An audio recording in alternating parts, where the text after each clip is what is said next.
2. It is the only Jewish state in the world and is one of the most successful countries for several reasons. The first significant Jewish diaspora occurred in 586 BC, known as the Babylonian exile. After the Babylonians conquered the kingdom of Judah, some of the Jews were deported into slavery. Jews have been a minority in the countries where they have lived, and this has given them an incentive to excel.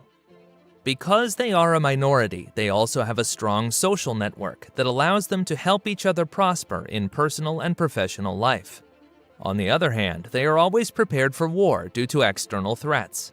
And because they have few natural resources, they place greater importance on educational and human development, like countries such as Japan, Taiwan, or Singapore.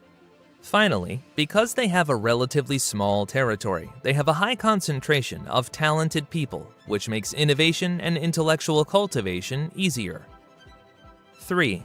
Israel is the only country in the world that has managed to revive a dead language. After the Jewish diaspora, the population began to use other languages, and Hebrew continued to be used only for religious matters. With Jewish nationalism, Zionism, Hebrew began to be recovered and is now the official language of the state.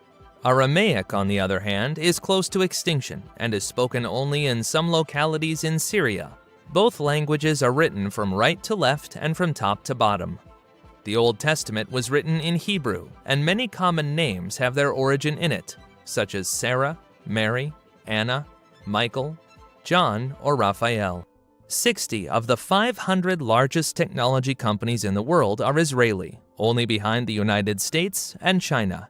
And Israeli workers and companies have contributed to the creation of Apple hardware and products from Google, Intel, Microsoft, among other large corporations. This is due in part to the state spending a good portion of its resources on research, excellent Israeli education, and possibly the competitiveness that characterizes the country and its citizens. Israeli policies contribute to this, with benefits from others, and the high religiosity of the population also plays a role. Cultural and religious norms include getting married and having children. Additionally, ultra-Orthodox Haredi Jews have many children, with their women having a remarkable fertility rate of 7 children per woman. The religious cultural norm of having several children is so entrenched in Israel that even older working women choose to have them. As a result, Israel is one of the few developed countries experiencing rapid population growth, unlike countries with severe birth rate crises, like Spain, Italy, Greece, Japan, or South Korea. 27. The average salary in Israel is just over $3,000 per month, or around 12,000 Israeli shekels, which is well above the global average.